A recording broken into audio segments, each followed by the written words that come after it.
মুসলমানদের কুরবানি বন্ধ করে দিল। কুরবানি জিনিসটা কি? এ তো গোশ খাওয়া কুরবানি হচ্ছে। কুরবানি কুরবানি কুরবানি আল্লাহ কা প্যারা হ্যায় কুরবানি। কালকে গরু কিনে নিয়ে আসছে, পরশুদিন হাট থেকে নিয়ে আসছে, দিয়ে বলছে নারায়ে তাকবীর আল্লাহু আকবার কুরবানি। এটা কি কুরবানি? সরকারি টঙ্কা ওটা যখন পকেটে পড়বে মাদ্রাসার শিক্ষকরা কর করে ৮০,০০০ টাকা ১ লাখ টাকা, তখন ওখানে তো লেখা থাকবে না শুভেন্দুর নোট, বিজেপি নোট, গান্ধী, ওই টাকায় তো গোস্ত, ওই গোস্ত হারাম সুরুয়া হালাল, মানে গোস্ত খাবো না, সুরুয়া খাবো পু পু করে, সরকারি মাইনেটা পকেটে পড়বো।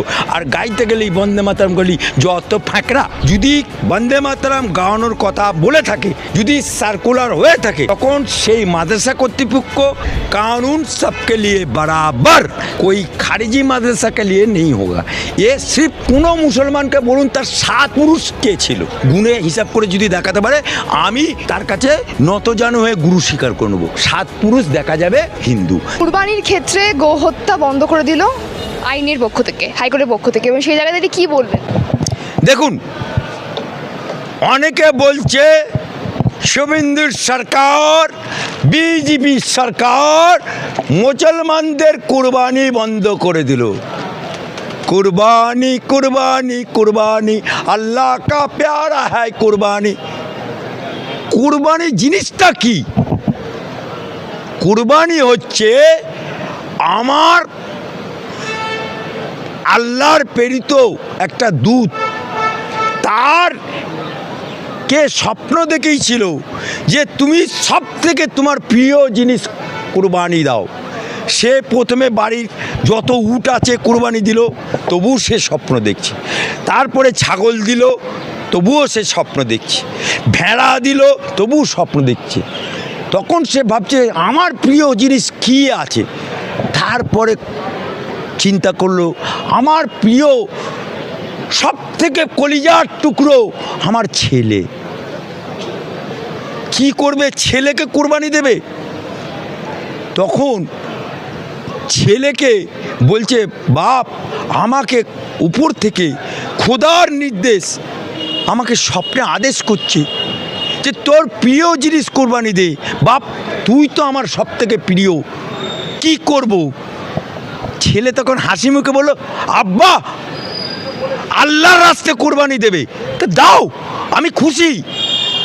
তাকে যখন সঙ্গে করে আরাফাতের ময়দানে নিয়ে যাচ্ছে, তখন শয়তানরা বলছে, রে খোকা যাচ্ছিস কোথা? তোকে তো কুরবানি দিতে নিয়ে যাচ্ছে। তখন সেই বাচ্চাটা ইট ছুঁড়ে মেরে বলেছিল শয়তানদের দিকে, যার জন্য হজে গেলে যারা হাজি সাহেব তাদেরকে পাথর ছুটতে হয়, যে আমার বাপ নিয়ে যাচ্ছে কুরবানি দিতে আল্লাহর রাস্তায়, আল্লাহকে খুশি করতে, তোদের কি হয়েছে? বলে ছেলেকে যখন নিয়ে গেল আরাফাতের ময়দানে, যখন বিসমিল্লাহ বলে ছুরি চালাচ্ছে, তার গলা কাটছে না। বাপ না, হাত কাঁপছে, ছুরি ছেলের গলায় চালাতে পারছে না। তখন ছেলে বলছে বাপ তুমি পারবে না।